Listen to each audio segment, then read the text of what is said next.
Okay, start recording. So let me start with today's presentation.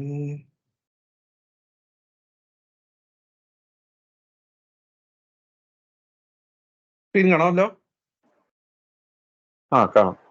Okay. So this is second session, the advanced the optimizing returns ആണ് നമ്മൾ നോക്കാൻ പോകുന്നത്. പൊതുവേ നമ്മൾ എങ്ങനെയാണ് ഒപ്റ്റിമൈസ് ചെയ്യുക? In simple terms, there is only one number which matters in investment. That is your returns, annualized return. Now, whatever we spoke now, that annualized return, year on year, how much did we get? Other than the fixed income, ഇപ്പോൾ F D പോലുള്ള ബാക്കി എല്ലാത്തിനും year on year same ആയിരിക്കില്ല. നമ്മളൊരു ഏതെങ്കിലും ഒരു വർഷം invest ചെയ്യും. We will wait for 5 year, 10 year, 20 year period. And then when we look at the actual net value on that period, ഇതിനേക്കാളും മിക്കവാറും കൂടുതലായിരിക്കും. അപ്പൊ അത് എത്ര ആയിരുന്നു എന്ന് അറിയണമെങ്കിൽ നമുക്ക് എന്താ പറയാ, ഒരു basically we are fitting it in a straight line. ഇപ്പോൾ ഒരേപോലെ എഫ് ഡി പോലെയാണ് സെയിം ഇതിൽ പ്രോഗ്രസ് ചെയ്തതാണെങ്കിൽ എത്ര അറിയാൻ വേണ്ടിയിട്ടാണ് നമ്മൾ IRR calculate. That is why you can compare, right? അത് ഒറ്റ റീസണേ ഉള്ളൂ, വേറെ ഒന്നുമില്ല. കാരണം then we can compare A to B to C, even though we put the money at different times, different values, we withdraw in between. അതെല്ലാം കൂടെ നമ്മൾ calculate ചെയ്ത് ഒറ്റ നമ്പറിൽ കിട്ടാൻ. അതായത് ഇപ്പം നമ്മൾ എന്താ പറയുക, കാറിൽ കയറിയുന്ന ഡാഷ് സ്പീഡോമീറ്ററിൽ സ്പീഡ് മാത്രം നോക്കുന്നത്, അതുപോലത്തെ ഒരു പരിപാടിയാണ് ഈ internal rate of written or XIRR whatever we do. Optimising returns എന്ന് പറഞ്ഞാൽ നമുക്ക് എപ്പോഴും മാക്സിമൈസ് ചെയ്യാന്ന് പറയുന്നത് ഈസ് വെരി ഡേഞ്ചറസ് പ്രൊപ്പോസിഷൻ. എന്തുകൊണ്ടാന്ന് പറഞ്ഞാൽ, അഗൈൻ സിമ്പിൾ, എൻ്റെ വണ്ടി ഓടിക്കുന്ന എക്സാമ്പിൾ പറയാം. നമ്മൾ പോയിന്റ് എന്ന് പോയിന്റ് ബിയിലേക്ക് പോകുന്നു. ഏറ്റവും ഫാസ്റ്റസ്റ്റ് ആയിട്ട് പോകുന്നത് if you drive very fast, that's the only way we can go from point A to B, assuming we are driving. Flying ഉണ്ടോ, let us not consider that. പക്ഷേ the more faster we are going, there are many problems that will come with that. As simple as accident ഉണ്ടാവാം, ക്യാമറയിൽ പെടാം, I mean, worst case you can be put in jail, all those kind of things, right? There are പല consequences ഉണ്ട്. അപ്പോൾ there are certain rules which we normally define for each one of us. Again, rules എന്ന് പറഞ്ഞാൽ അത് generic ആയിട്ട് എല്ലാവർക്കും എപ്പോഴും apply ചെയ്യുന്നത് ഡിഫൈൻ ചെയ്യാൻ പറ്റില്ല. There are certain kind of rules which can say, okay, നിങ്ങൾക്ക് പൈസ ഉള്ള, ഇപ്പൊ നിങ്ങൾ പൈസ 2028 ആവശ്യമുണ്ടെങ്കിൽ, അതായത് after 5 years, that money you should always keep in a very liquid form, preferably in a FD or a liquid mutual fund or something. കാരണം അതിന്റെ റിട്ടേൺ കുറവാണെങ്കിലും അതിന്റെ പ്രിൻസിപ്പൽ കുറയാനുള്ള ചാൻസസ് ആർ ഓൾമോസ്റ്റ് സീറോ.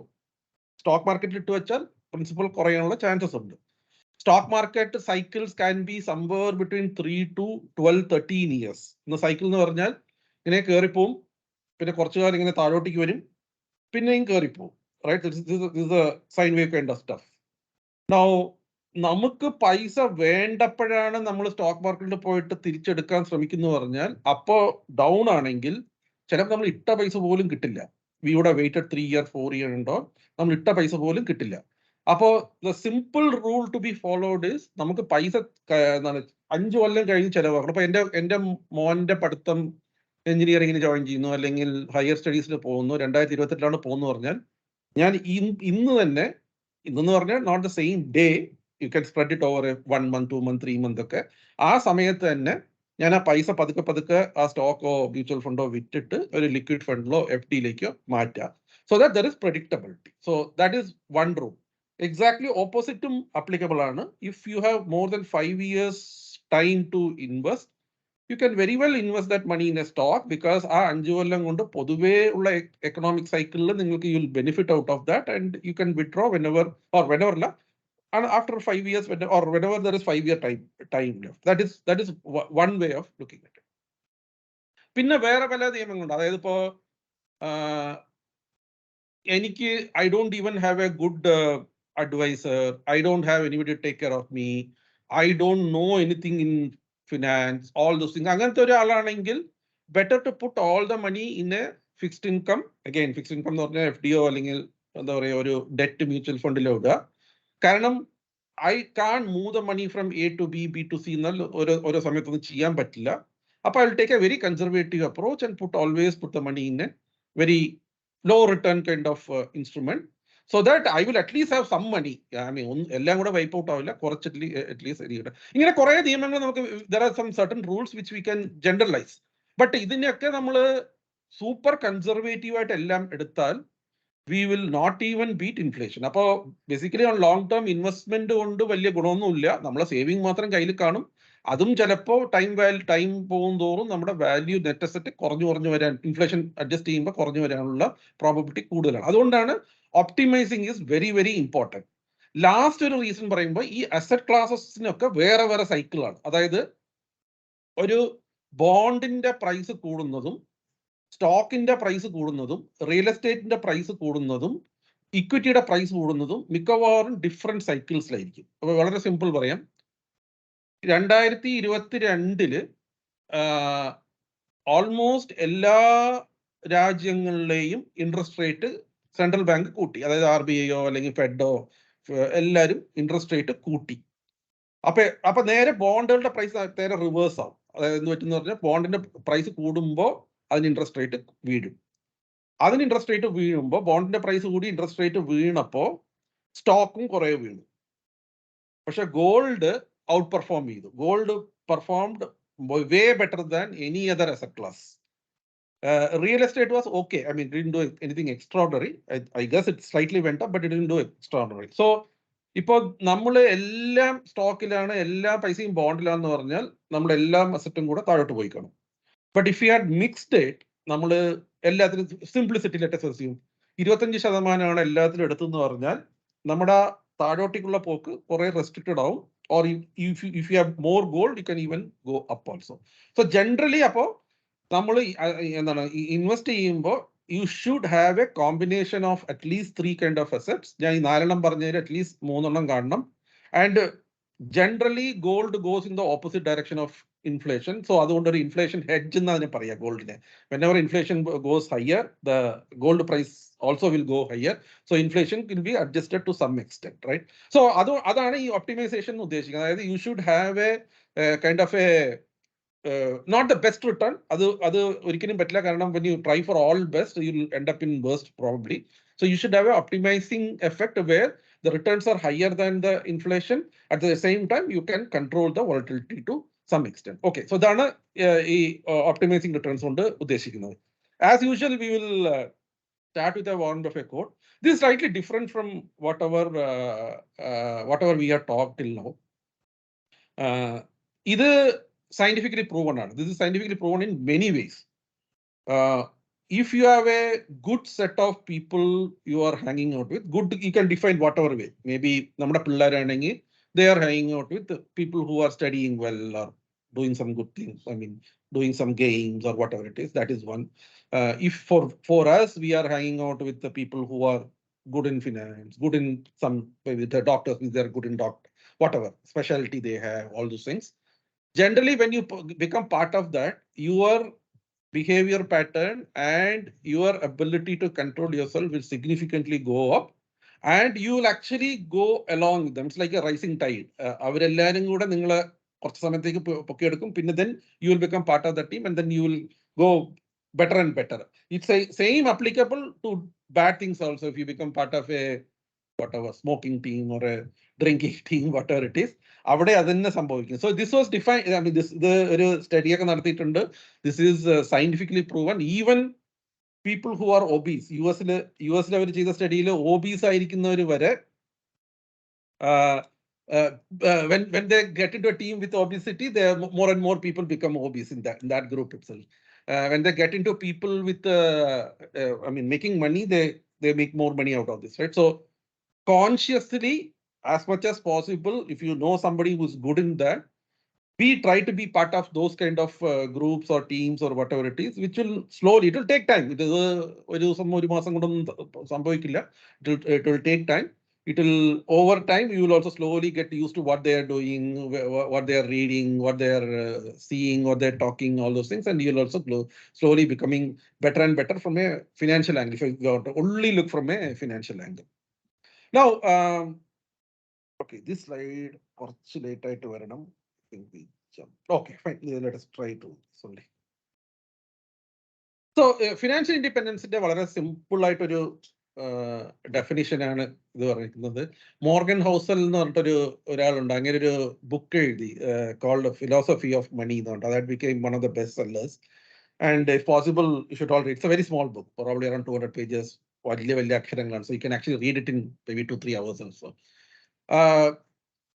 അങ്ങയുടെ ഒരു സെന്റൻസ് ആണ് ഞാൻ ആദ്യം ഇട്ടിരിക്കുന്നത്. What is this definition of financial independence is you can do what you want, when you want and with whom you want. വളരെ സിമ്പിൾ ആണ്. It is not to show off money or not to brag, not to buy big cars, അതൊന്നുമല്ല. That's not the whole idea of financial independence. Financial independence is the freedom to do what you want, when you want, and with whom you want. That's a simple definition of financial independence. Again, money is different for different people. Somebody will be happy with very little money, and somebody may be unhappy with a lot of money also. So that definition is very hard to make. How much money you want, how much you will be independent and all. But I will define very simple. Whatever money you have, you should find a way to get peaceful sleep every day.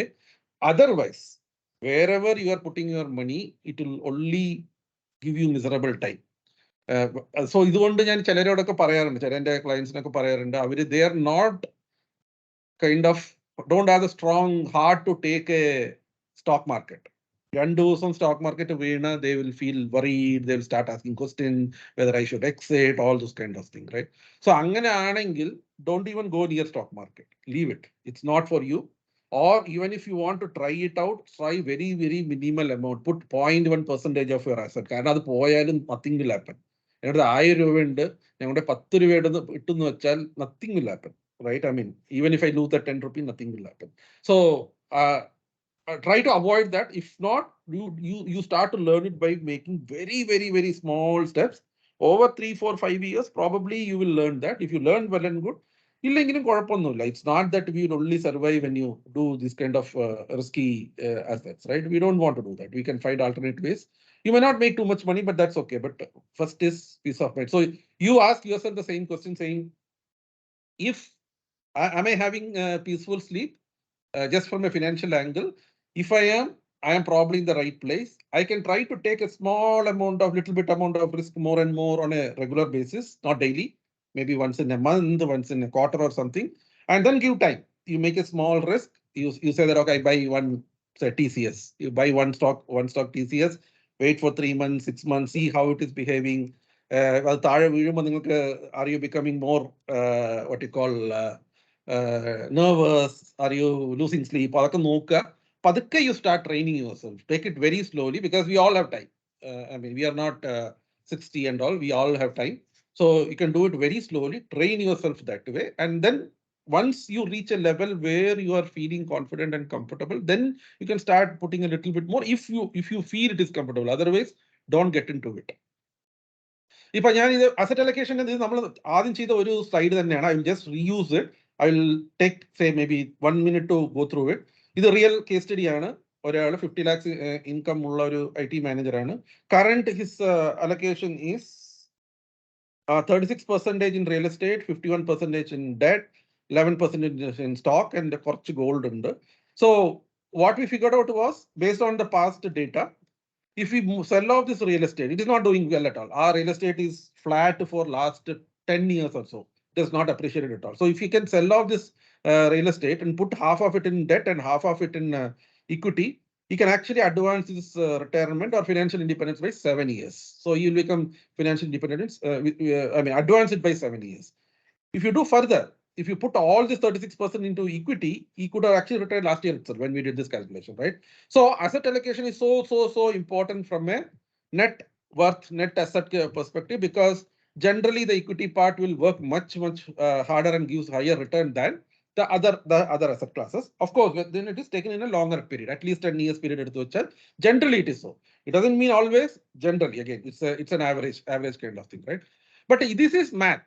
And I think by this time most of us know that math works this way. So we will focus a little bit more on not mathematical side, because ഞാൻ കണ്ടിട്ടുള്ളതില് മിക്കവാറും ആളുകൾ, ഇപ്പൊ എൻ്റെ ഒരു front 10th ക്ലാസ്സിലെ front ഉണ്ട്, ഞാൻ അവന്റെ പോർട്ട്ഫോളിയോ കംപ്ലീറ്റ്ലി റീവാമ്പ് ചെയ്തു. He had I think close to 23 or 24 mutual funds, പിന്നെ അതല്ലാതെ PMS, പിന്നെ വേറെ അസറ്റ്സ് ഒക്കെ ഉണ്ട്. So over the last 6-7 months we kind of pruned everything. ഇപ്പൊ അവസാനം he has only 3 mutual funds and everything is sold off, all cleaned up. ആ മൂന്നിലും ഒന്ന് STP ചെയ്യാണ്. അപ്പൊ after 9 months it will be only 2 mutual funds for it. Just simplified, right? അപ്പൊ ഇത് കഴിഞ്ഞിട്ട് ഇത് നമ്മൾ ചെയ്തു തുടങ്ങിയിട്ട്, അതായത് ഈ പുതിയ ഇൻവെസ്റ്റ്മെന്റ് ചെയ്തു തുടങ്ങി ഒരു 2-3 മാസമായി. അപ്പൊ ഞാൻ ഇന്നലെ ഞാൻ പുള്ളിയോട് സംസാരിക്കാൻ പറഞ്ഞു, ഇപ്പൊ ഇതിന്റെ റിട്ടേൺസ് ഇത്രയാണ്. കാരണം പുള്ളിയുടെ എല്ലാം ബിക്കോസ് ഓവറോൾ പോർട്ട്ഫോളിയോ മൈനസിലായിരുന്നു കഴിഞ്ഞ 3 വർഷമായിട്ട്. അപ്പൊ നമ്മൾ ഇട്ട് 2-3 മാസത്തിനായിട്ട് ഭാഗ്യത്തിന് he was showing some good double digit returns, right? അപ്പൊ ഞാൻ പറഞ്ഞു, എടാ അതൊക്കെ എല്ലാം റിട്ടേൺ ഉണ്ട്, അറ്റ്ലീസ്റ്റ് ഗ്രീനിലാന്ന് പറഞ്ഞപ്പോ പുള്ളി പറഞ്ഞു, അല്ല മൂന്ത, എന്റെ നല്ല കാലം തുടങ്ങി, എന്റെ ജാതക പ്രകാരം ഇപ്പൊ നല്ല കാലമാണെന്ന് പറഞ്ഞു. അപ്പൊ ഞാനൊന്നും പറഞ്ഞില്ല. See, the people have different beliefs in life and we can't we can't challenge that and we have to respect it, right? എനിക്ക് I look at it from a scientific way or a mathematical way. Well, the reason why it is doing well is two. One is market has started moving up. That's one. And we have cleaned up everything and we have put it in a decent kind of fund. That's the reason. For me, it is very clear why it is doing reasonably well, right? But for him, it is completely emotional. He doesn't understand all these things. And he was in a very good post and he has retired now. So he doesn't understand that. He is completely emotional about that, right? So I thought we'll spend some time on that and how people will behave and why do the people do that, etc.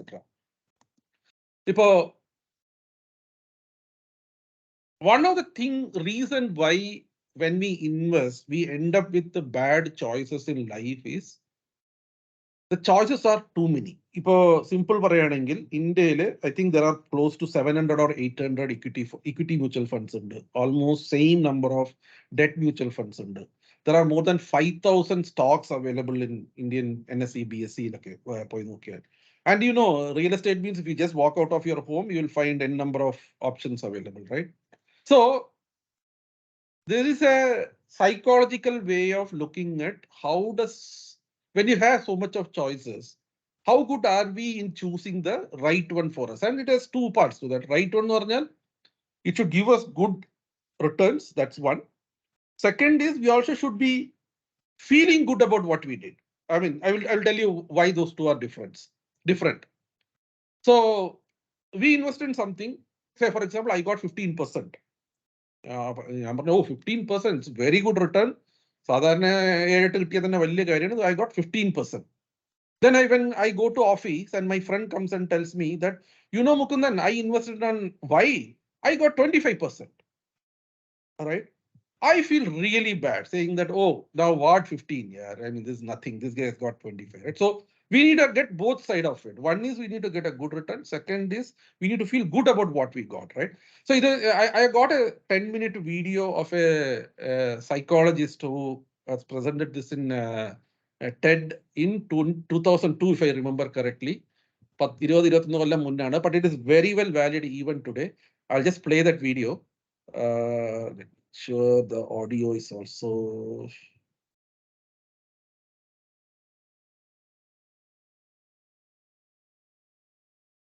okay.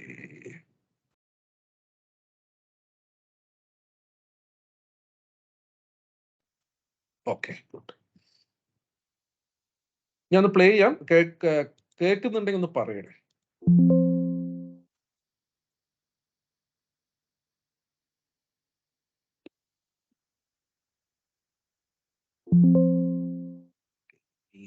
Directly.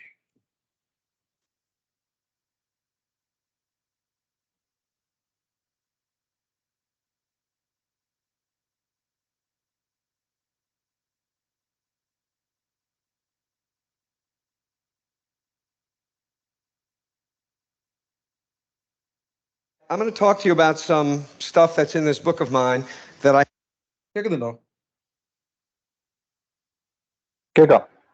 hope will resonate with other things that you've already heard, and I'll try to make some connections myself in case you missed them. But I want to start with what I call the official dogma. The official dogma of what? The official dogma of all Western industrial societies. And the official dogma runs like this.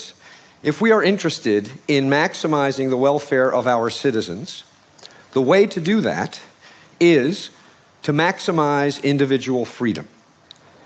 The reason for this is both that freedom is in and of itself good, valuable, worthwhile, essential to being human, and because if people have freedom, then each of us can act on our own to do the things that will maximize our welfare, and no one has to decide on our behalf.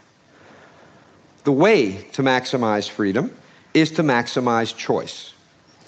The more choice people have, the more freedom they have, and the more freedom they have, the more welfare they have. This, I think, is so deeply embedded in the water supply that it wouldn't occur to anyone to question it. And it's also deeply embedded in our lives. I'll give you some examples of what modern progress has made possible for us. This is my supermarket. I'll jump a little bit. Soccer game, very different than it would have been. So everywhere we look, big things and small things, material things and lifestyle things, life is a matter of choice. And the world we used to live in looked like this. That is to say, there were some choices, but not everything was a matter of choice. And the world we now live in looks like this. And the question is this good news or bad news? And the answer is yes. We all know what's good about it, so I'm going to talk about what's bad about it. All of this choice has two negative effects on people. One effect, paradoxically, is that it produces paralysis rather than liberation. With so many options to choose from, people find it very difficult to choose at all. I'll give you one very dramatic example of this, a study that was done of investments in voluntary retirement plans.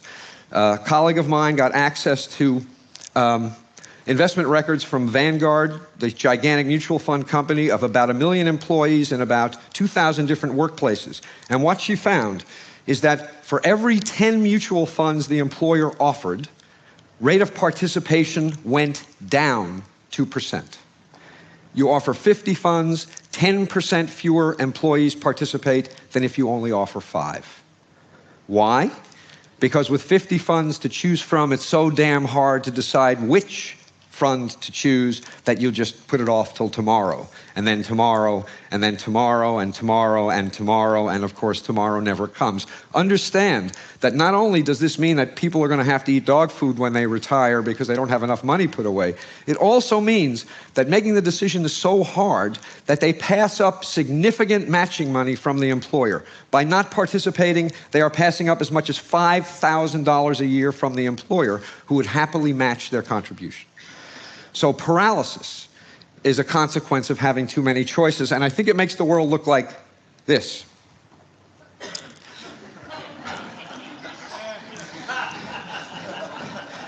You really want to get the decision right if it's for all eternity, right? You don't want to pick the wrong mutual fund or even the wrong salad dressing. So that's one effect.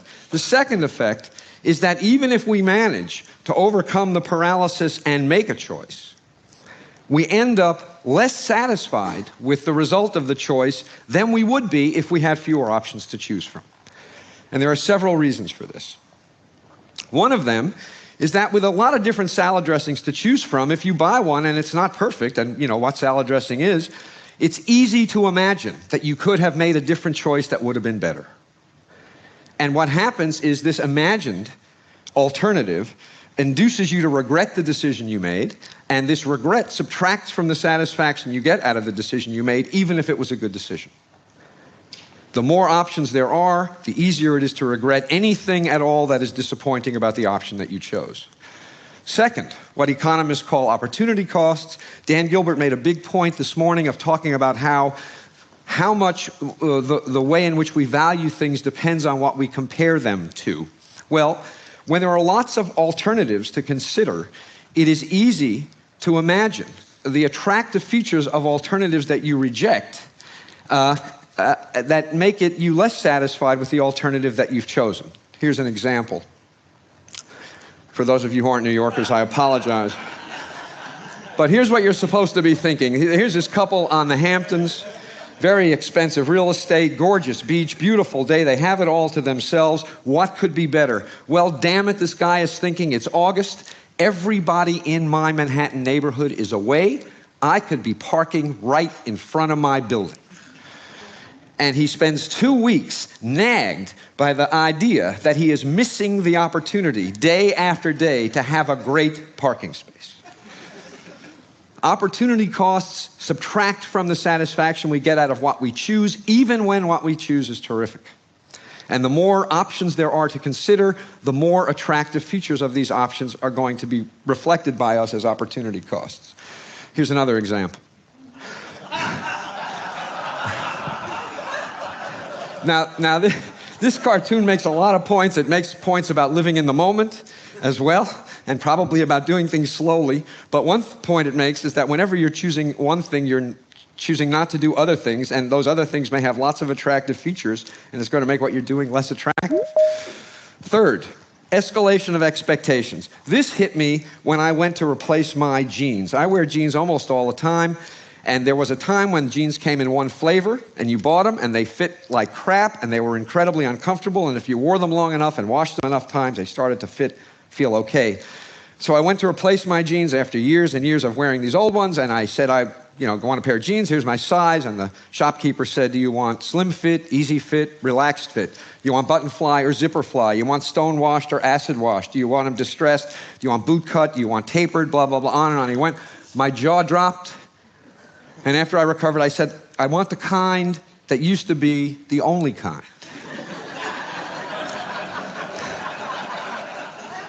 He had no idea what that was. So I spent an hour trying on all these damn jeans, and I walked out of the store, truth, with the best fitting jeans I had ever had. I did better. All this choice made it possible for me to do better. But I felt worse. Why? I wrote a whole book to try to explain this to myself. The reason is, the reason I felt worse is that with all of these options available, my expectations about how good a pair of jeans should be went up. I had I had no particular expectations when they only came in one flavor. When they came in 100 flavors, damn it, one of them should have been perfect. And what I got was good, but it wasn't perfect. And so I compared what I got to what I expected, and what I got was disappointing in comparison to what I expected. Adding options to people's lives can't help but increase the expectations people have about how good those options will be. And what that's going to produce is less satisfaction with results, even when they're good results. Nobody in the world of marketing knows this. Because if they did, you wouldn't all know what this was about. The truth is more like this. The reason that everything was better back when everything was worse is that when everything was worse, it was actually possible for people to have experiences that were a pleasant surprise. Nowadays, the world we live in, we affluent, industrialized citizens, with perfection, the expectation, the best you can ever hope for is that stuff is as good as you expect it to be. You will never be pleasantly surprised because your expectations, my expectations, have gone through the roof. The secret to happiness, this is what you all came for. The secret to happiness is low expectations.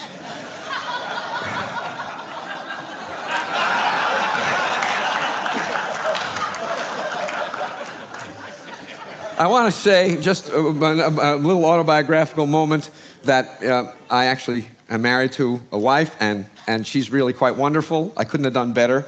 I didn't settle. But settling isn't always such a bad thing. Finally, one consequence of buying a bad-fitting pair of jeans when there is only one kind to buy is that when you are dissatisfied and you ask why, who's responsible?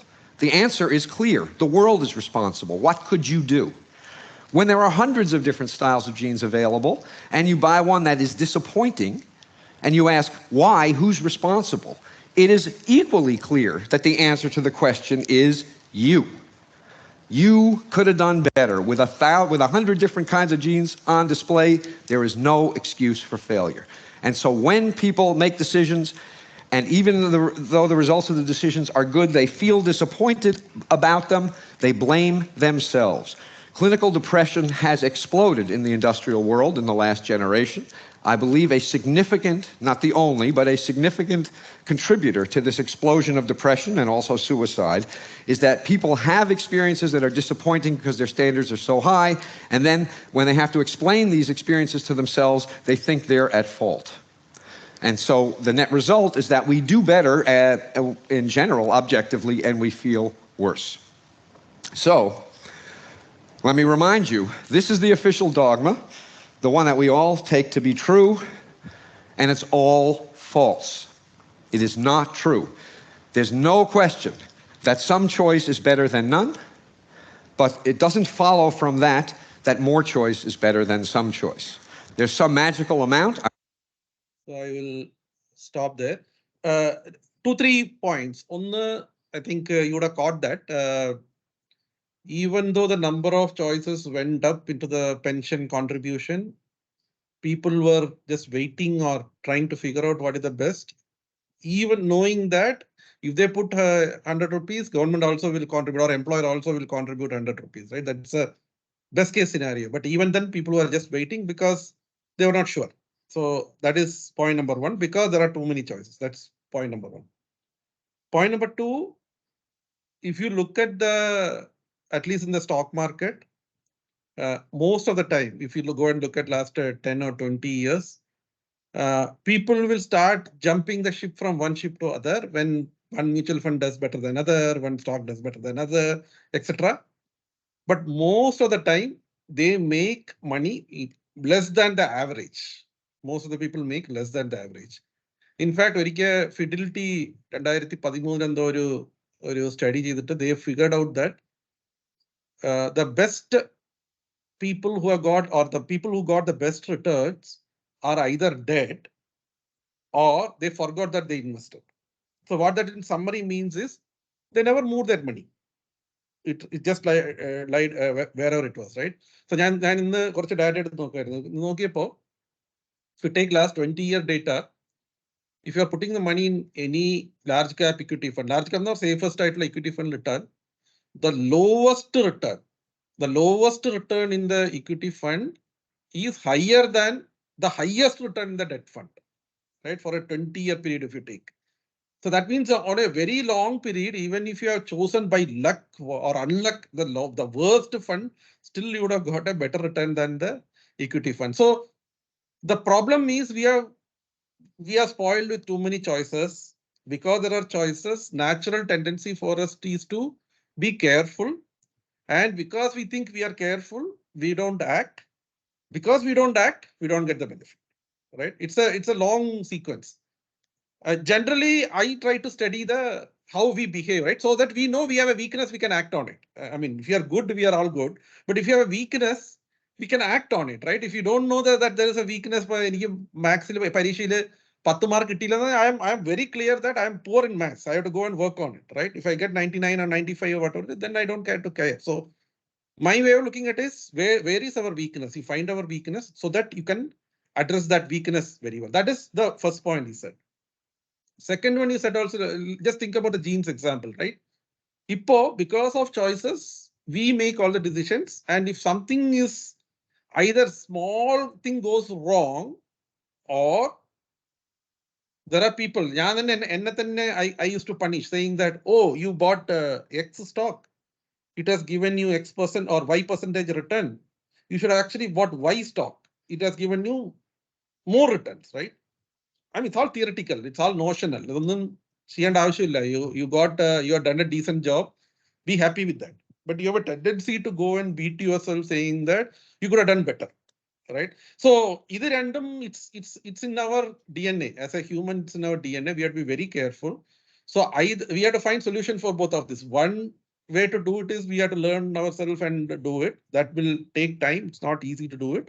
Other one is to get help. Somebody who can help you with these things, either through advisory or whatever it is, we have to do it. Because this is very, very, very, very important. Either we will eternally put our... See, max is much more easier. XIR or IR, it is much more easier. But this part, this emotions with a combination of art, emotions, all the psychology, all those things, much difficult to handle. Two reasons. ഒന്ന് ഇതില് ഈ field mature അല്ല. ഇന്ത്യയിലൊന്നും ആരും ഇത് advice ചെയ്യാനോ അല്ലെങ്കിൽ എന്തെങ്കിലും എന്താ പറയാ എന്തെങ്കിലും പറഞ്ഞുതരാനൊന്നും ഓൾമോസ്റ്റ് ആരും ഉണ്ടാവില്ല. ആരെങ്കിലും ഉണ്ടെങ്കിൽ തന്നെ they may be bluffing in my view because they are not experienced to do that. They don't have the relevant experience, right? മിക്കവാറും അവര് നമ്മളെ പഠിക്കുകയായിരിക്കുന്നു. They will be studying on us. So it's very, very important to be aware that this is a weakness and work on it. So that is the first video on this. Now waiting, I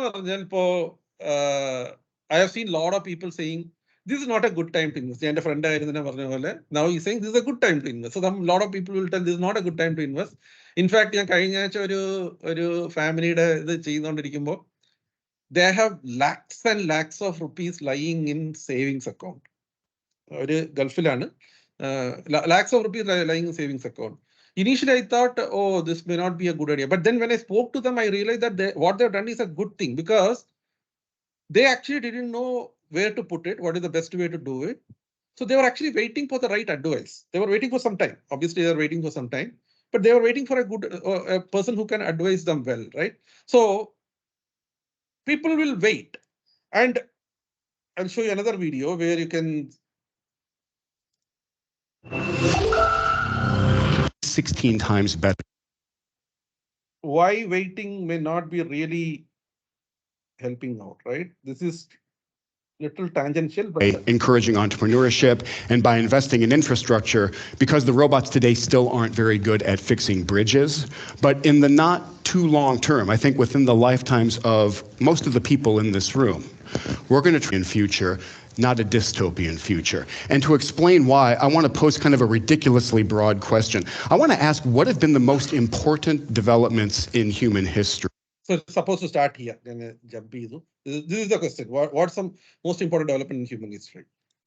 Now, I want to share some of the answers that I've got in response to this question. It's a wonderful question to ask and to start an endless debate about, because some people are going to bring up systems of philosophy in both the West and the East that have changed how a lot of people think about the world.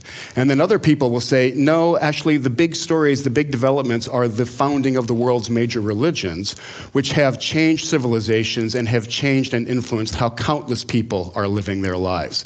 And then some other folk will say, actually, what changes civilizations, what modifies them, and what changes people's lives are empires. So the great developments in human history are stories of conquest and of war. And then some cheery soul usually always pipes up and says, hey, don't forget about plagues. There are some optimistic answers to this question. So some people will bring up the age of exploration and the opening up of the world.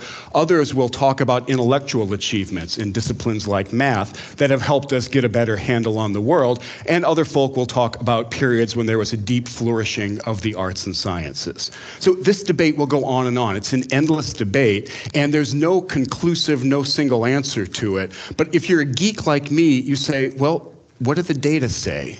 And you start to do things like graph and things that we might be interested in, the total worldwide population, for example, or some measure of social development or the state of advancement of a society. And you start to plot the data, because by this approach, the big stories, the big developments in human history are the ones that will bend these curves a lot. So when you do this and when you plot the data, you pretty quickly come to some weird conclusions. You conclude actually that none of these things have mattered very much. Okay, that's all. I'll just summarize what he's trying to do, right? He has plotted from some 2000 BC to 2000 AD or whatever it is, and he is trying to say how humans have evolved, especially if you want to measure it from a population or from a social development index. Let us say proxy of social development index can be wealth, right? When the wealth goes up, generally the social development index goes up. And if you look at these, the blue lines, the solid one and the dotted line, the dotted is the East, mostly Asia, and one West is the typical Europe and Americas, right? So they are slightly apart, but let us take the worst case scenario, the East one, right? From BC 2000 to almost 1900, It has been kind of a flat line. Nothing has happened. Almost same. Of course, if you go zoom in too much, you may see a upward slope, but there's almost nothing has happened. From 1900, it's just bent upwards, right? So what has happened is the whole industrial revolution completely tilted the life expectancy, life quality of life, etc. Right? It is just done. So if you look at 1900 to 2000, it has done much more than the previous 4,000 years or 3,900 years or so, whatever it may be, right?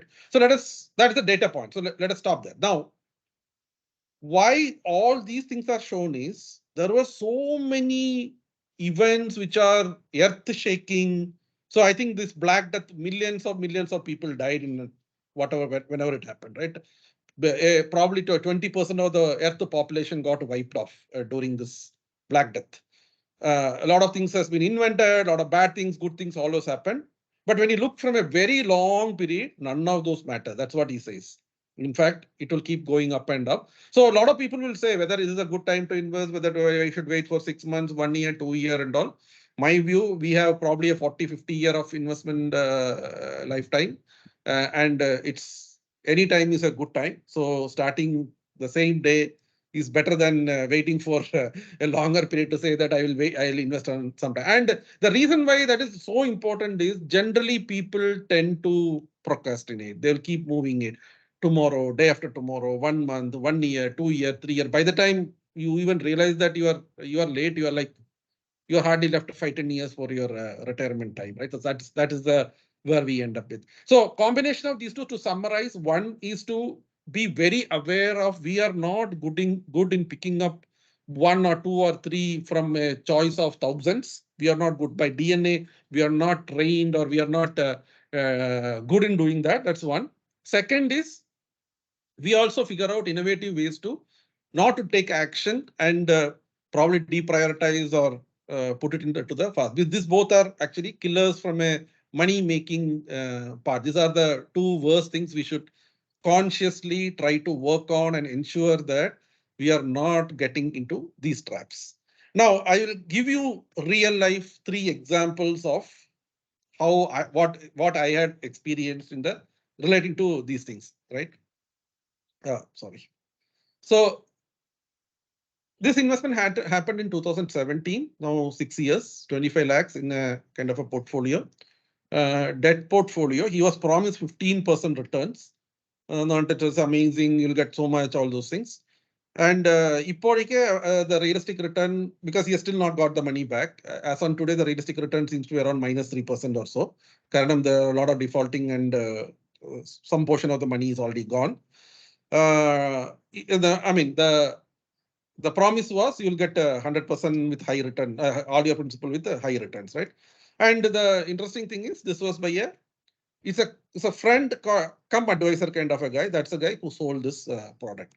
Interestingly, this is also the same customer. Both are from the same customer. And this happened only 3 years or 2 years back, 2021.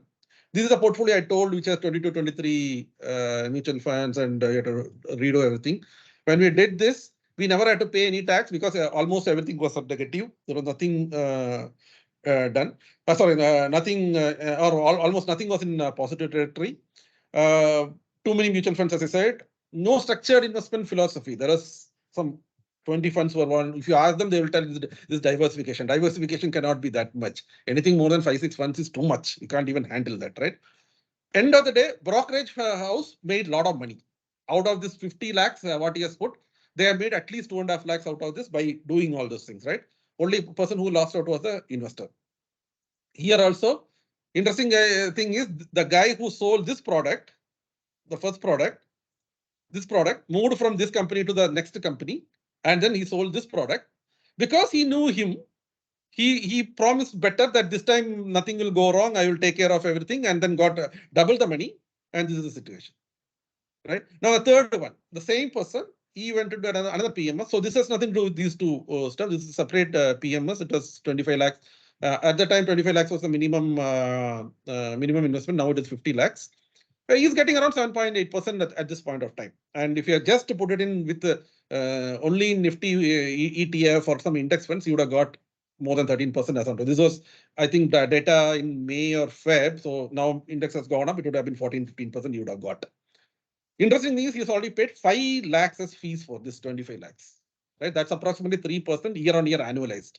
If that also you add, you would be almost in double digit returns, right? In addition to that, since it's a PMS, they will keep buying and selling. The whatever small profit he made around 50,000 profit last year. In that, he has to pay tax on top of this. So ultimately, this 7.5 also he's not getting. He probably is getting around 5%. Again, the reason why he's doing it, known person, right? Now, one good thing about him is he used to keep track of his numbers. He knew that he was not getting returns. He knew that, okay, he really didn't know that he's losing money. When I looked at it only, I told him that this is already defaulted. You are going to lose money, but he was hoping that he will get. This month, they clearly told you are not going to get, that is defaulted. You will not get money. They reduced the outflow from 12. He paid 25 lakhs. They already paid him back 12 lakhs. Then remaining some 13 lakhs was there. Now this month, the statement, they have made it 6 lakhs. So then only he really woke up saying that, oh, I'm not going to get this money, right? But this was transparent. He knew that the money was getting lost. Here, he didn't have any clue. He said, okay, I'm getting positive. He was sitting happy. So he was tracking it, but he didn't know whether he's doing good or bad. End of the day, when I had to tell him individually, line by line, this is how it is happening, he really got pissed off with all these things. And that's how this whole thing has been redone. This is still not redone. This financial year, we'll do this because we have to pay a lot of tax when we take it out. We have to pay 10% on the profit. So that will be another 1.5 to 2 lakhs of profit. So we are told we'll do it only at the appropriate time, right? So this is how financial decisions get made. Now, there are two parts again, I said, because the science part is easy. You can do the risk calculation, XIR, all those things. If you don't understand once, you can do 2 times, 3 times, maybe 3, 4, 5th times you will figure it out. It's not all very, very difficult. Relative analysis we should be able to do because if he gets say 7%, 8%, and something else is giving 10%, you should be able to compare that and then say that, okay, I'm not there, I can get better, the same thing, all those kind of things, right? We should also be able to connect with the very high level data. Suppose that last week, India's GDP number came in. It was a positive surprise. The whole world was telling that we will do less than 7%, and we are ended up with, I think, 7.2% or something. And 0.1% increase in a country's GDP like India is huge. It's like telling I will get 60% and you end up getting 90% or something, right? It was huge. So nobody expected that. Suppose that GST is going up consistently, that means we are doing good. Inflation is in a lower single digit. Infrastructure investments are going up. All these numbers, when we hear, you don't have to precisely look at the numbers. If you have to look at the trend, saying that it's going up, going down, all those things, and you're able to understand a little bit of, that's good enough. Nothing more you need to do. Then don't be attached to any organization, whether it is an investment company, say ICICI, HDFC, SBI, whoever it is, or even a specific advisor kind of thing who keeps telling in a YouTube channel and all. Trust me, YouTube, most of the people run YouTube channel to make money. I mean, the more number of views they get, especially when they get in thousands and lakhs and all, they make a lot of money, right? So even YouTube channels and even political also, they have their own agenda. Political party A did something, doesn't mean it's good, doesn't mean what they do B is also going to be good. Or political party A did something wrong, doesn't mean if they do B, it is going to be wrong. So look at it in a very objective way, as long as you are an investor. Be very, very, very aware of a data, what I call it as data terrorism, because people will show you the data, what you want to see. So they will come. For example, here if you go, they'll come and show you last 1 year, the return is 15%. But the day I put it in till now, it is only 8%, right? That they will not show. Last 1 year, it is 15% something they will show. They will also show that from starting of this PMS, I am giving you 20%. That was started sometime in 2000 or 2002 and all. No, it doesn't matter for us. It has done well at some point of time, but my money has not done well. So it doesn't matter what you got in the past. What I am getting is what matters. So be very careful when anybody presents you any data. You should be able to look at the data, whether it is relevant to you. I mean, they will generally will not lie, but be very careful and see if that data is relevant to you. Now, why I call this side, the right side, as arts is, this is how a lot of people make investment decision, do investment. And then they continue with that, right? Tapes, friends, bank managers, relationship managers. See, for them, they want money in their account. That's all. In their bank, in their mutual fund. That's all. So they will only tell you where you will put your money. They will never ever tell you don't put the money here, right? Especially your circles. When you get promotion, this is actually, insisted or re-emphasized by that Morgan, who I say psychology of money. We generally try to move upward in the value chain when we get more and more money. We will start spending on things which we generally don't spend earlier, right? Maybe eating out or new car, better house, or some furnitures, AC, whatever it may be, right? Or kids to a better school, whatever it may be. We keep spending more and more, or either due to something like a peer pressure, or it can be just for prestige or whatever it is. Like he was saying, a lot of people want to drive a Lamborghini or a Porsche or whatever car, right? But have you ever noticed a guy sitting inside who's driving? You don't care. Actually, after he said only, I was thinking, I have seen a lot of Mercedes and BMWs and Audis going around. I always notice those cars, but I never look at who is driving it, right?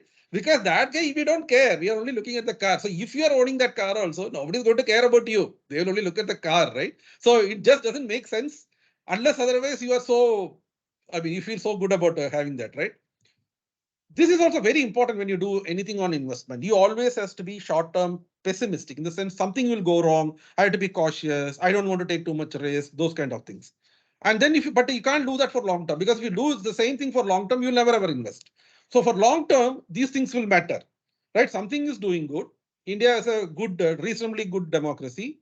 No, if you look at, in my view, in the whole world, there are terrible democracies, what people call as democracies compared to India. We throw out our government if it is not good within 5 years, or worst case 10 years, we throw it out. There are a lot of laws which get passed in the assembly or in parliament which still gets withdrawn because people protest and people force the government to do that.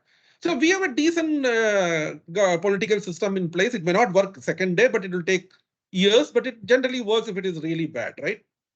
So we have to see that in a long term. If something is going well, if it is, so for example, this is a simple one. If you are building a road today, if you see, India has the highest second highest highway network in the world, right?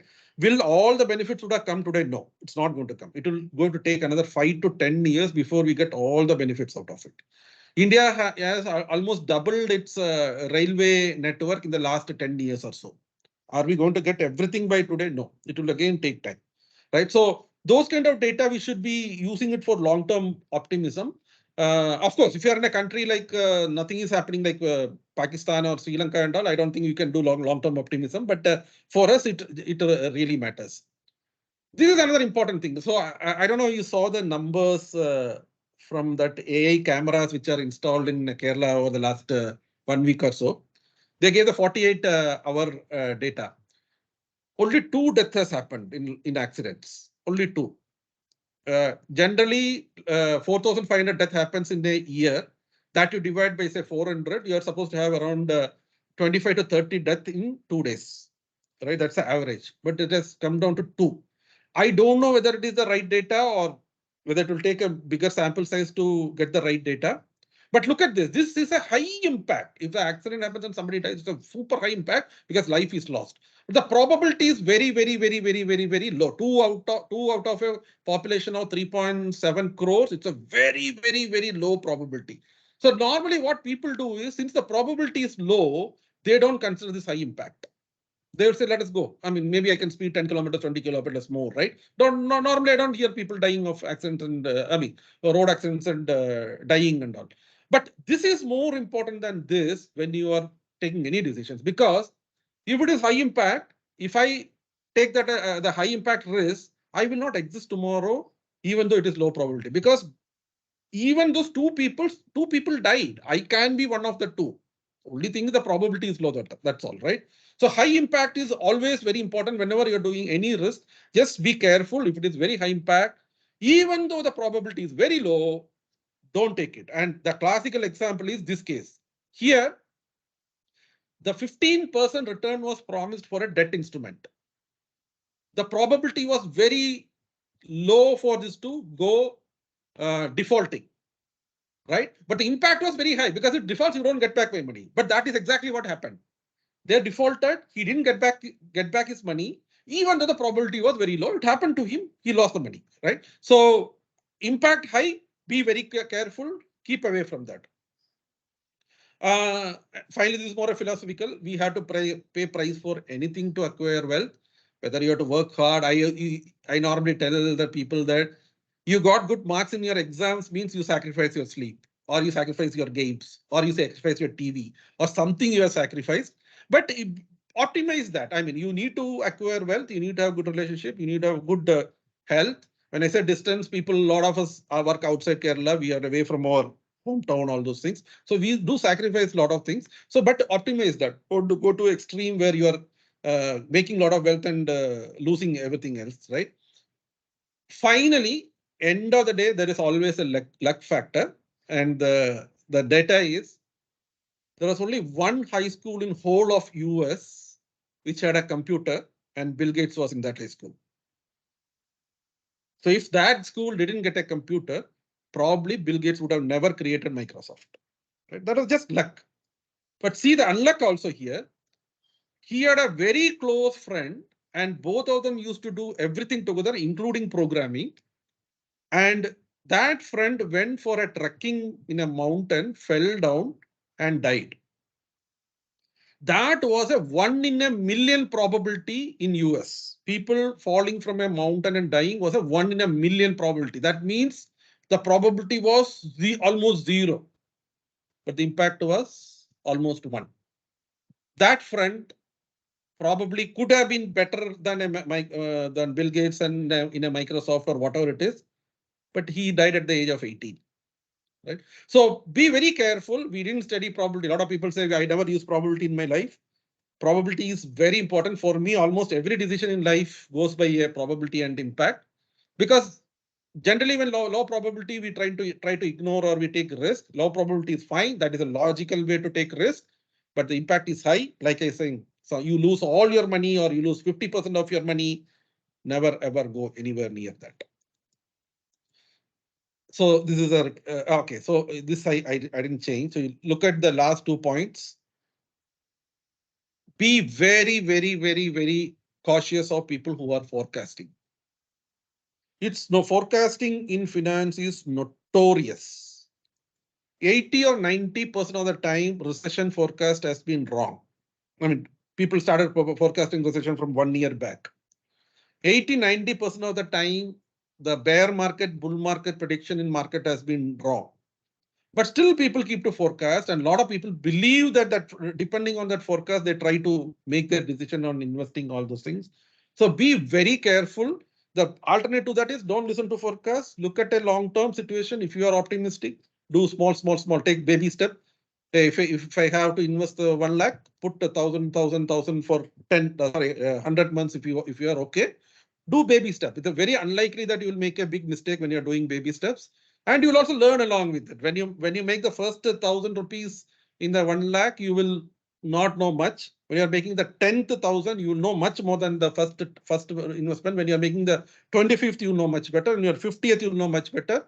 When you are making the 75th, you will be much more knowledgeable in everything, whatever you are doing. So please learn over a time, but keep learning that. And finally, this question was asked sometimes back. There is no fit-all solution in personal finance. It has to be personalized. The more it is fit-all, I gave that example earlier and I will also give it now. A provident fund is a fit-all solution.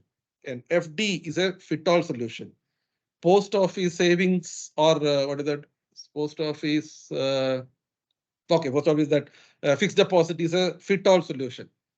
But they cannot give you more than 7 or 8%. 7 or 8% is not real investment. It's just preserving your principal. It's not real investment. It hardly beats inflation. So you will not make more by doing that fit-all kind of solution. Fit-all is, imagine that we have only one size shirt, right? Anyone goes, there will be a 42 or a 44 size shirt available for all of us, or a pants with that size. it doesn't fit well. So preferably don't look for fit-all solution. You can look for a fit-all solution if you are clueless. If you don't want to learn all those things, then it is fine. But it's not difficult to learn. You have to put a little bit of effort to do this. So that's it for us. Any questions?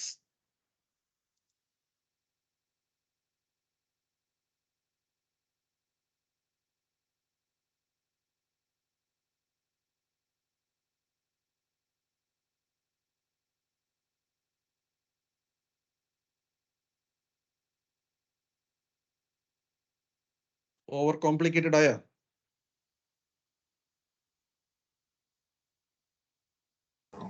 ഇല്ലില്ല, ഇത് general overview എന്താ പറയാ, വളരെ നല്ലൊരു എന്താ പറയാ നമുക്ക് ഇതാണ്. പക്ഷെ നമ്മള് ഇനിയിപ്പോ ഈ ഒരു ഇത് വെച്ച് തുടങ്ങണം. എന്റെ ഒരു കേസിൽ കുറച്ച് നമ്മൾ തുടങ്ങിയിട്ടുണ്ട്, കുറച്ച് ഇൻവെസ്റ്റ്മെന്റ് SIP തന്നെ തുടങ്ങിയിട്ടുണ്ട്. അത് നോക്കട്ടെ എങ്ങനെ പോകുന്നു, എന്താണ് നമ്മൾക്ക് ഈ പറഞ്ഞ ഇത് നമ്മൾക്ക് സമയം കണ്ടെത്തുക എന്നുള്ളതാണ് ഏറ്റവും വലിയൊരു പ്രശ്നം. എന്ന് വെച്ച് കഴിഞ്ഞാൽ ഇനിയിപ്പോ അതിനു വേണ്ടി ഡെഡിക്കേറ്റഡ് ആയിട്ട് ഈ പറയുന്ന പോലെ മോദൻ പറഞ്ഞ പോലെ എല്ലാ ആഴ്ചയും ഒരു ദിവസം അല്ലെങ്കിൽ ഒരു കുറച്ച് മണിക്കൂറുകൾ ഇതിനു വേണ്ടി വെക്കണം. അതൊരു പ്രാക്ടീസ് കൊണ്ടുവരണം ഇതില്. അത് വളരെ അത്യാവശ്യമാണ്.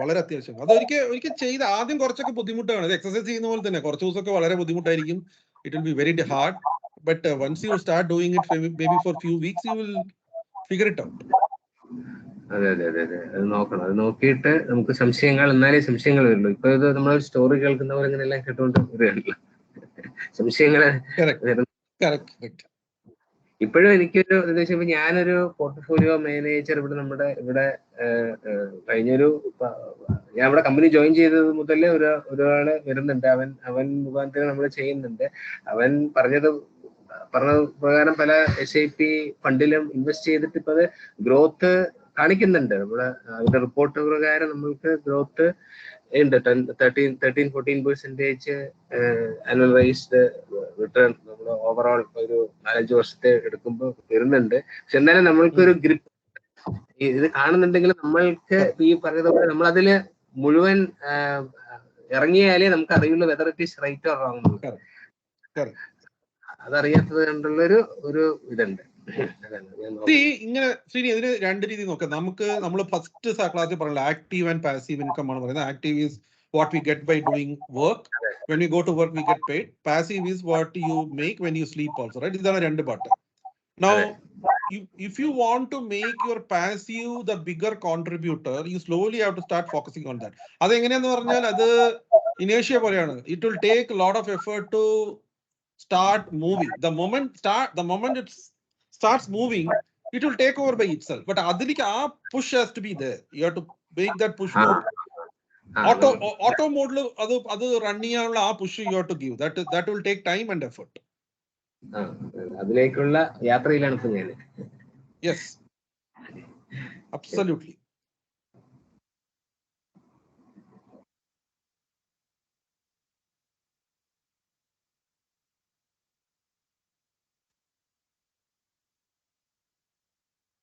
പ്രേംദാസ് ഞാൻ ആദ്യമായിട്ടാ കാണുന്ന കേട്ടോ. ഇതിന് മുന്നേ ജോയിൻ ചെയ്തിട്ടുണ്ടോ?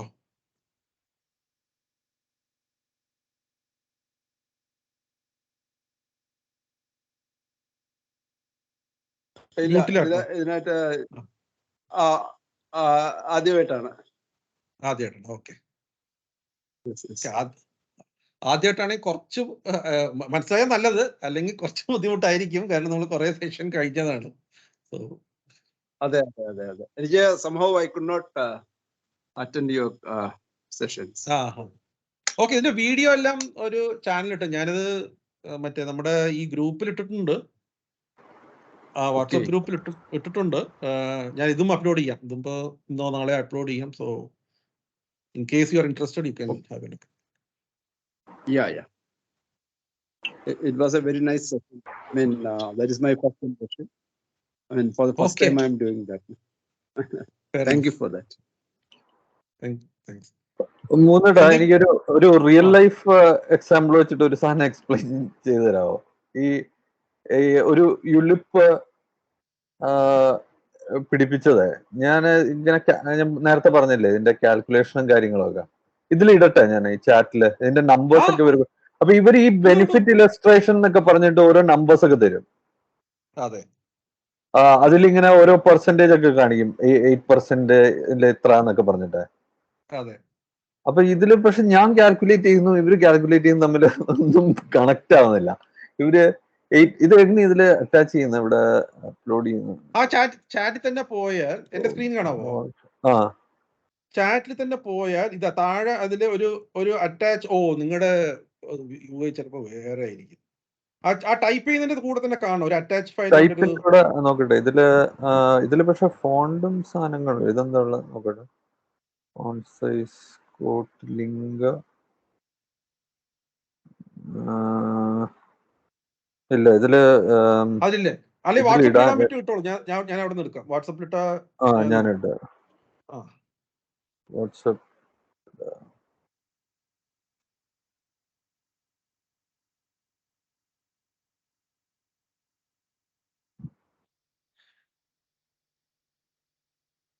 കിട്ടിയോ?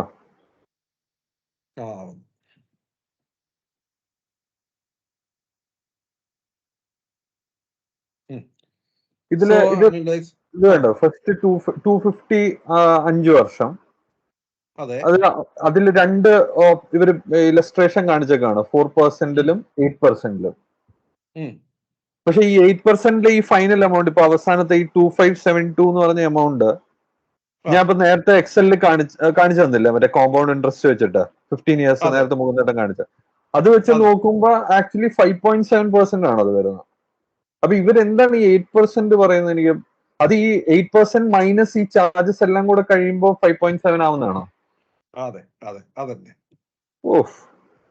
അപ്പൊ ആക്ച്വലി യൂലിപ്പ് ഒന്നും അൺലെസ് അല്ല, യൂലിപ്പിന് ഒരു എക്സ്ക്യൂസും ഇല്ല. യൂലിപ്പ് ഒന്നും ഒരിക്കലും എടുക്കരുത്.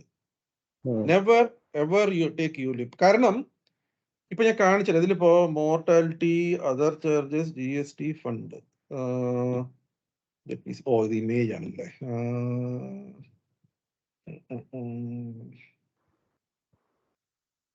അപ്പൊ ഈ 8% എന്ന് പറയുന്നത് പക്ഷെ ഇവര് ഇതിലല്ല ഇടുക, അവരുടെ എന്തെങ്കിലും അല്ലല്ല. ഇതല്ല. ഇത് അഗൈൻ മിസ്ഗൈഡ്. സോ ആദ്യം ഇവന്മാര് കണ്ണി തോന്നിയ റിട്ടേൺസ് പ്രോമിസ് ചെയ്യുമായിരുന്നു. എന്തെങ്കിലും 10%, 12% എന്നൊക്കെ പറഞ്ഞിട്ട് പ്രോമിസ് ചെയ്യുമായിരുന്നു. അവസാനം IRD, അതായത് അവര് ഇൻഷുറൻസിന്റെ റെഗുലേറ്റർ എന്തൊക്കെയോ പറഞ്ഞു നോക്കി. എന്ത് പറഞ്ഞിട്ടും എന്താണ് പറയാ, ഒരു എൻഡ് യൂസറിനെ മനസ്സിലാക്കുന്ന രീതിയിൽ they were never giving the data. അപ്പൊ അവസാനം ഇപ്പൊ ലേറ്റസ്റ്റ് ആയിട്ട് പറഞ്ഞിരിക്കുന്നത് 2 സിനാരിയോ എടുക്കുക. ഈ 4% 8% കിട്ടുന്നല്ല, 4% കിട്ടിയാൽ 8% കിട്ടിയാൽ അതാണ് ഈ calculation. It nothing to do with 8%. You never get 8% in a way. അല്ല ഇതിലിപ്പം ഇതിന്റെ അടിയിലിപ്പം ഒരു അണ്ടർലൈൻ മ്യൂച്വൽ ഫണ്ടിലോ എന്തെങ്കിലും ആയിരിക്കുമല്ലോ ഇവര് ഇൻവെസ്റ്റ് ചെയ്യുന്നത്. അപ്പൊ അതില് നമുക്ക് സ്വിച്ച് ചെയ്യാൻ ഓപ്ഷൻസ് തരുമെന്നൊക്കെ പറഞ്ഞ് കുറെ ഇതൊക്കെ ഉണ്ട്. 12 സ്വിച്ചുകൾ ഒരു വർഷം ഫ്രീ ആണെന്നൊക്കെ പറഞ്ഞിട്ട്. അപ്പൊ ഞാൻ ഈ ഫണ്ടിന്റെ ഈ സാധനം എടുത്തു. അപ്പൊ ഇടുന്ന ഫണ്ടില് അപ്പൊ ഈ ആ മ്യൂച്വൽ ഫണ്ടിന്റെ പക്ഷെ ഞാൻ മറ്റേ വാല്യൂ ഇൻവെസ്റ്റിംഗ് എന്താണ് മൂന്നേട്ടം പറഞ്ഞ ആ വെബ്സൈറ്റ്, വാല്യൂ റിസർച്ച്, ഞാൻ അതിൽ നോക്കിയിട്ട് അങ്ങനെ ഒരു ഫണ്ട് കാണുന്നില്ല. ടാറ്റ അങ്ങനെ അതിപ്പോ എവിടെ പോയി അന്വേഷിക്കും ഇതിന്റെ ആക്ച്വലി റേറ്റ് എത്രയാണെന്നൊക്കെ? അല്ല, അതൊക്കെ ഭയങ്കര ഒപ്പേക്കാണ്. അതായത് ഇവര് ഇൻഷുറൻസിൽ അവർ എവിടെ ഇൻവെസ്റ്റ് ചെയ്തെന്ന് അവര് പൊതുവെ പറയും ഇൻകം ഫണ്ടിലാണ്, അല്ലെങ്കിൽ എന്താണ് പ്രൊട്ടക്ടർ, അങ്ങനെ കുറെ വളരെ വേഗായിട്ടുള്ള ടേം വന്നിട്ട് ഡൈനാമിക് ഫണ്ട് എന്നാണ് അതിൽ പറയുന്നത്. ഡൈനാമിക് ഡൈനാമിക് എന്ന് പറഞ്ഞാൽ അവർക്ക് തോന്നുമ്പോൾ മാറ്റിക്കൊണ്ടിരിക്കുക, അത്രേ ഉള്ളൂ. അല്ലാതെ അത് ഏതാണെന്ന് ഡീറ്റെയിൽ നമുക്ക് തരില്ല. അത് പക്ഷെ അവര് പറയുന്ന ഇതാണ്, 8 ഞാൻ കുറച്ച് കാണിക്കുകയാണ്, ആക്ച്വലി 10 12 ഉണ്ടാവും എന്നൊക്കെ പറഞ്ഞു. അല്ല, അപ്പൊ അത് എഴുതി തരാൻ പറയണം. 12 ഉണ്ടെങ്കിൽ 12 ഇട്ട് എഴുതി തരാൻ പറയണം. കാരണം അത് എഴുതാൻ പാടില്ല അവർക്ക്. They should not report it in writing. അപ്പൊ ഈ 12 ആണെങ്കിൽ പോലും 12 മൈനസ് ഈ ചാർജസ് ഒക്കെ ഈ പറഞ്ഞ പോലെ ഇപ്പം 8 ഇട്ടിട്ട് അൾട്ടിമേറ്റ്ലി ഈ 25 നോക്കുമ്പോൾ 5.7 ആണ് വരുന്നെങ്കിൽ, ഈവൻ 12 ആണെങ്കിൽ പോലും ചിലപ്പോ ഇതെല്ലാം ചാർജസ് ഒക്കെ മൈനസ് ചെയ്യുമ്പോൾ ചിലപ്പോ 8 ആയിരിക്കും വരിക. ഞാൻ ഇന്നലെ എന്റെ അനിയന്റെ ഒരു ഫ്രണ്ട് അവന്റെ അടുത്തൊരു പ്രപ്പോസൽ പറഞ്ഞു. അത് കാൽക്കുലേറ്റ് ചെയ്ത് നോക്കട്ടെ. ഇതേ തന്നെ ഞങ്ങൾ രണ്ടും 12% എടുത്തിട്ട് ഇപ്പൊ നമ്മളൊരു മ്യൂച്വൽ ഫണ്ടിൽ ഇടുക അല്ലെങ്കിൽ അവര് പറഞ്ഞതിൽ ഇടുക എന്ന് പറഞ്ഞാൽ എങ്ങനെ ഉണ്ടാകുമെന്ന് നമ്മൾ കാൽക്കുലേറ്റ് ചെയ്തത്. ഒരു മിനിറ്റ്. ഇതിപ്പോ ഇതിന്ന് ഊരാൻ എന്താണ് വഴി? 5 വർഷം ഇട്ടേ പറ്റുള്ളൂ തോന്നുന്നല്ലേ? അത് ഒരു കേറിയപ്പെട്ടു, പിന്നെ ഒരു രക്ഷയില്ല. 5 വർഷം 3 വർഷമോ 5 വർഷമാണ്. അല്ല എപ്പോഴാണ്, പക്ഷെ എനിക്കൊന്ന് അതിനനുസരിച്ച് കൂടുതൽ ചാർജ് എടുക്കും തോന്നുന്നു അതിനിടയില്. അല്ല അതില് പ്രശ്നം എന്താ അറിയോ? I'll tell you what is the big problem. Sorry, അവന് 2 ഓപ്ഷൻ കൊടുത്തു. ഒന്ന് 10 കൊല്ലത്തേക്ക് ഇടാനും പിന്നെ ഒന്ന് എന്താ സോറി 10 കൊല്ലത്തിന് തന്നെ. ആദ്യത്തെ 5 വർഷം ഇവര് 6.3% അവരെടുക്കും. 6.3% കൂടുതൽ എത്ര തന്നെ കിട്ടിയാലും ഇപ്പൊ ഇൻഡെക്സ് ലോങ് ടേം 12% കിട്ടുകയാണെങ്കിലും 6.3 പോയത് ആകെ 5.7 നമ്മുടെ കയ്യിലുള്ളൂ. ആദ്യത്തെ 5 വർഷം പോയാൽ 5 വർഷത്തെ കോമ്പൗണ്ടിങ് പോയി. പിന്നെ എന്ത് ചെയ്തിട്ട് അത് പിടിക്കാൻ പറ്റില്ല. പിന്നെ anyway every year there is another 1.3. Right. So ഇത് 5 കൊല്ലം കഴിഞ്ഞ് എടുത്താൽ എത്ര കിട്ടും? അതായത് സെയിം ഇത് എന്താണ് 2 ലക്ഷം രൂപ 5 കൊല്ലത്തേക്ക് ഇട്ടു വെച്ചാൽ 11,43,000 ആണ് നമ്മൾ ഇതിൽ കണ്ടത്. പക്ഷേ മ്യൂച്വൽ ഫണ്ട് അല്ല, ഇതില് 14,65,000 ആണ്. Same thing if you put in index stock 12% കിട്ടിയാൽ. ഇതാണ് 10 ഇയർ കഴിഞ്ഞ്, അതായത് 5 കൊല്ലം കഴിഞ്ഞിട്ടും പിന്നെ ഒന്നും ചെയ്യില്ല. 5 കൊല്ലം കൂടെ ഹോൾഡ് ചെയ്യുന്നു. 10 ഇയർ കഴിയുമ്പോൾ 23,91,000 ആണ്. ഇത് 28 lakh കിട്ടും. പിന്നെ നമ്മൾ ടാക്സ് ഒക്കെ കൂട്ടി ഇവര് പിന്നെ ഇത് കഴിഞ്ഞിട്ട് ഒരു 50,000 രൂപ കൂടുതൽ വരുന്ന പറഞ്ഞു, അത് കൂട്ടി. പിന്നെ ടാക്സ് ഇല്ല. എന്താണ് ഇതില് മറ്റേ ഇൻഷുറൻസ് ആകുമ്പോൾ ടാക്സ് ഇല്ല. ഇതിലാകുമ്പോ 10% ടാക്സ് കൊടുക്കണം. അതൊക്കെ ചെയ്തു. എന്നാലും it will be substantially higher number. അങ്ങനെയൊക്കെ ഇവര് ആൾക്കാരെ പിടിക്കുന്നത്. ഈ മോർട്ടാലിറ്റി ചാർജസ് തിരിച്ച് ആഡ് ചെയ്യും ഇത്രയും നാൾ നിന്നാൽ, പിന്നെ ടാക്സ് ബെനിഫിറ്റ് എന്നൊക്കെ പറഞ്ഞിട്ട്. കറക്റ്റ്. അത് മറ്റേ ഡാൻ ഗിൽബർട്ടിന്റെ വീഡിയോ ശ്രദ്ധിക്കണം കേട്ടോ. So what space is for size, time is for value. Right. So ഞാൻ ഇന്ന് 10,000 രൂപ കൊടുത്തു മോർട്ടാലിറ്റി ചാർജ്. അത് 5 കൊല്ലം കഴിഞ്ഞിട്ട് എനിക്ക് തിരിച്ച് 10,000 രൂപ തരുവാണെങ്കിൽ that is nothing. It's already become, if inflation 7%, its value has become 5,000. So അത് വളരെ കെയർഫുൾ ആയിരിക്കും. ഈ തിരിച്ചു തരുന്ന പരിപാടി ഭയങ്കര. all insurance companies have only one weapon to fight, that is the time, nothing else. ബാക്കി ഒന്നിനും അവർക്ക് ഫൈറ്റ് ചെയ്യാൻ പറ്റില്ല. And you can blame them. കാരണം ഗവൺമെന്റ് ഭയങ്കര IRDയുടെ റൂൾസ് ഒക്കെ ഭയങ്കര സ്ട്രിക്റ്റ് ആണ്. 35% മാക്സിമം സ്റ്റോക്കിൽ ഇടാൻ പാടുള്ളൂ. യൂലിപ്പിൽ മാത്രം എക്സെപ്ഷൻ ഉണ്ട്. ബാക്കിയെല്ലാം 35% ഇടാൻ പാടുള്ളൂ. 35%, 40% ഗവൺമെന്റ് എന്താണ് ബോണ്ടിൽ ഇടണം. അങ്ങനെയൊക്കെ പറയുമ്പോൾ അവർക്ക് 7-8% ഒക്കെ കിട്ടുക എന്ന് പറഞ്ഞാൽ വലിയ കാര്യം. അതിലിങ്ങനെ 5-5% എന്താണ് പറയാ അവരുടെ ചാർജസ് ഒക്കെ എടുത്തു വെച്ചാൽ പിന്നെ എന്താണ് ഇൻവെസ്റ്റർക്ക് കൊടുക്കാനുള്ളത്? That will be almost nothing. അപ്പൊ ഇതിന്നിപ്പോ എങ്ങനെയാണ് ഊരുക എന്നുള്ളത്? ഇപ്പം ലോസ് എടുത്തിട്ട് എപ്പോഴെടുത്ത് ഇതിപ്പോ ഈ കൊല്ലം, ഇതിനു മുമ്പ് കഴിഞ്ഞ ഫിനാൻഷ്യൽ ഇയർ. അപ്പൊ ഒരു വർഷമേ ഉള്ളൂ. പേരെന്താ? ഇത് ടാറ്റ എന്താണ്? ഓക്കെ, ഞാൻ അന്വേഷിച്ച് നോക്കട്ടെ. ബിക്കോസ് സാധാരണ മിനിമം 3 കൊല്ലം പിടിക്കും മിനിമം. അല്ലെങ്കിൽ ഒരുപാട് പൈസ പോകും. So let me enquire. Tata wealth pro. Okay, ഞാൻ നോക്കട്ടെ. ഞാൻ നോക്കിയിട്ട് പറയാം. ഇത് അല്ല, ഇതിന്റെ പെർസെന്റ് കാൽക്കുലേറ്റ് ചെയ്തിട്ട് 5.7 ആണ് വരുന്നത് ലാസ്റ്റ് ഫിഗർ. 5.7 ഒക്കെ ഡീസന്റ് ആണ്. 5.7 is not bad. Insurance plan is not bad. പക്ഷെ ബൈ ദ വേ ഞാൻ പറഞ്ഞില്ല, ഇത് ഈ number nothing. This is just A scenario. അതായത് ഇത് അവരെന്താ പറയുന്നത്? ഞാൻ എന്റെ വീട്ടിൽ നിന്ന് പാലക്കാട്ടിലേക്ക് 10 കിലോമീറ്റർ ഉണ്ട്. 60 കിലോമീറ്റർ സ്പീഡിൽ ഓടിച്ചു വെച്ചാൽ 10 മിനിറ്റ് കൊണ്ട് എത്തും. അത്രേ അവർ പറഞ്ഞിട്ടുണ്ട്. നമ്മൾ എത്ര സ്പീഡിൽ ഓടിക്കുന്നു depends on how Nifty and Sensex is performing. അതെ, പക്ഷെ പ്രശ്നം ഇവര് ഈ പറയുന്ന ഫണ്ടുകൾ ഇതൊന്നും നോക്കാനും സാധിക്കില്ല. അതിന്റെ ഹിസ്റ്റോറിക്കൽ റെക്കോർഡ് എന്താണെന്ന് അറിയില്ല. അതെല്ലാം ഒപ്പേക്കാണ്. അപ്പൊ അതാണ് പ്രശ്നം. അതിന് സ്വിച്ച് ചെയ്യാന്നൊക്കെ പറയുന്നുണ്ട് 12. പിന്നെ ഒരു ലിസ്റ്റ്, ഒരു 10 ഫണ്ടിന്റെ ലിസ്റ്റ് ഉണ്ട്. ഞാൻ അതൊക്കെ അടിച്ചു നോക്കിയിട്ടൊന്നുമില്ല ആ വെബ്സൈറ്റില്. സന്ദീപ്, ഇതൊക്കെ സ്വിച്ച് ചെയ്യാൻ പറയുന്നത് നമ്മൾ എന്താണ്? How do we know the future? ഓരോ പ്രാവശ്യം സ്വിച്ച്. ഇപ്പൊ ഞാൻ എന്റെ കാര്യം പറയാം. ഞാൻ NPS സ്വിച്ച് ചെയ്തു. ഇവിടെ ഒക്ടോബറിലോ നവംബറിലോ സ്വിച്ച് ചെയ്ത് മാർക്കറ്റ് 12,800 ആയപ്പോൾ ഞാൻ ഓൾ ടൈം ഹൈ എന്ന് പറഞ്ഞിട്ട് ഞാൻ 100% സ്റ്റോക്കിലായിരുന്നു, ഞാൻ ഡെറ്റിലേക്ക് മാറി. എന്നിട്ട് ഇതുവരെ മാർക്കറ്റ് മുകളിൽ പോയതല്ലാതെ എന്റെ 11% റിട്ടേൺ ഉണ്ടായിരുന്നു, ഇപ്പൊ 7% കുറയുകയും ചെയ്തു. I'm not able to find a way to go back to equity. എക്വിറ്റിയിൽ ഞാൻ 15 വർഷം ഇരുന്ന് പഠിച്ചവന്റെ കാര്യം ഇതാണ്. അപ്പൊ എനിക്ക് വലിയ വിവരമൊന്നും ഇല്ല എന്നൊക്കെ പറയാം, പക്ഷെ സ്വിച്ചിങ് എന്നൊക്കെ പറയുന്നൊക്കെ വളരെ എളുപ്പമാണ്. But when you will switch from what to what, how much will you switch, ഒരു പിടിയില്ല. ഇതെല്ലാം സൂപ്പർ കോംപ്ലിക്കേറ്റഡ് ആണ്. 12 സ്വിച്ചിങ്, പിന്നെ അതിന്റെ മുകളിൽ ഓരോ സ്വിച്ചിങ്ങിന് 100 രൂപ കൊടുക്കണം, അങ്ങനെയൊക്കെ പറഞ്ഞ് വെറുതെ. അതെ, അതിനും ഫീ ഉണ്ടാവുമല്ലേ ഓരോ സ്വിച്ചിങ്? അതെ അതെ അതെ. സ്വിച്ചിങ് ഒന്നും നമ്മൾ ഒരിക്കലും ചെയ്യരുത് എന്റെ അഭിപ്രായത്തിൽ. ഒരു അസറ്റ് ഡിസൈഡ് ചെയ്യുക, എന്നിട്ട് just continue with that's it. Whatever allocation. ഇപ്പൊ 50% ഡെറ്റ്, 50% ഇക്വിറ്റി എന്ന് പറഞ്ഞാൽ just leave it as it. അത് സ്വിച്ച് ചെയ്തിട്ടൊന്നും we will not be able to time it properly. That's all. Switching is nothing but timing. അതായത് ഇന്ന് market വീടിരിക്കുകയാണ്, അപ്പൊ ഞാൻ going to buy more equity. അതാണ് സമ്മറി സ്വിച്ചിങ്ങിൽ. ഏതായാലും ഞാൻ റിയൽ വേൾഡ് എക്സാമ്പിൾ വെച്ചിട്ട് ഇതൊന്ന് ഇലസ്ട്രേഷൻ നടത്താന്ന് വിചാരിച്ചു നമ്മള്. അല്ല, ഇത് റിയൽ വേൾഡിൽ എങ്ങനെ ചെയ്യും? റിയൽ വേൾഡിൽ ഓക്കെ, ആക്ച്വലി റിയൽ വേൾഡ് ഞാൻ ഒരു കാര്യം ചെയ്യും. ഞാൻ I will take last 15 years and then I will give you this data.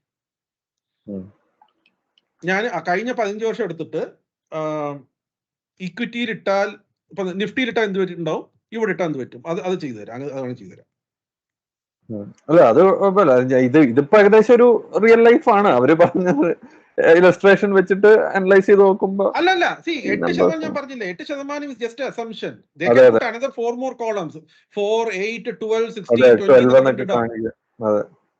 ഇത് വെറും ഒരു ഇലസ്ട്രേഷൻ ആണ്, നത്തിങ് എൽസ്. ഇതാണ്ടാ ഇവിടെ വെണ്ടക്ക അക്ഷരത്തിൽ എഴുതി വെച്ചിട്ടുണ്ട് ഇലസ്ട്രേഷൻ. ജസ്റ്റ് ഇലസ്ട്രേഷൻ, അത്രേ ഉള്ളൂ.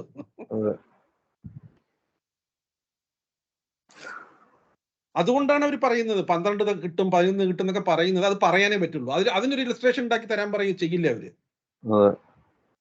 അത് IRDയുടെ നിയമമുണ്ട്, അങ്ങനെ ചെയ്യാൻ പാടില്ല.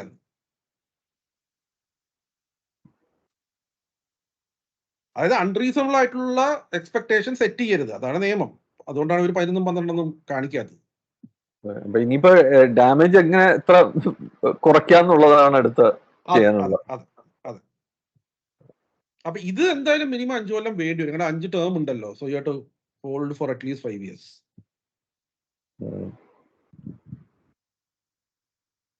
ഇതിന്റെ സം അഷ്വേർഡ് എത്രയാ? സം അഷ്വേർഡ് ഈ 25, ഈ ലാസ്റ്റ് കോളം. പക്ഷെ അത് ഇൻ ഇവന്റ് ഓഫ് ഡെത്ത് മാത്രമല്ലേ? അതെ അതെ അതെ. അല്ല, ഇൻഷുറൻസിൽ അത് മാത്രം നോക്കാൻ പാടുള്ളൂ കേട്ടോ, വേറെ ഒന്നും നോക്കാൻ പാടില്ല. ഇൻഷുറൻസിൽ sum assured is the only thing we should look at. Obviously we should look at the premium from can I afford it.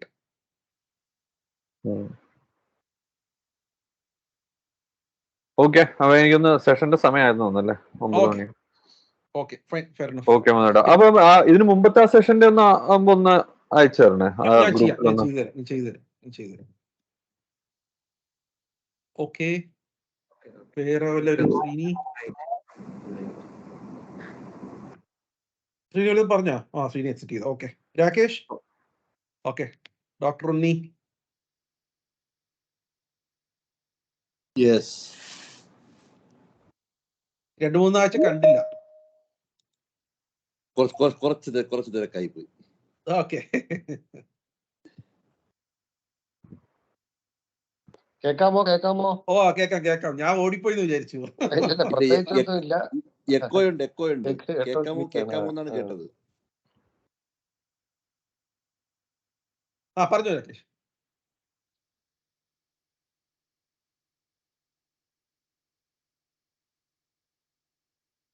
Okay, now question ഒന്നും ഇല്ലെങ്കിൽ then we will close it for today. We'll meet next week. Okay, thanks. Okay, thank you Munanda. Okay, record. Thank you. Good night.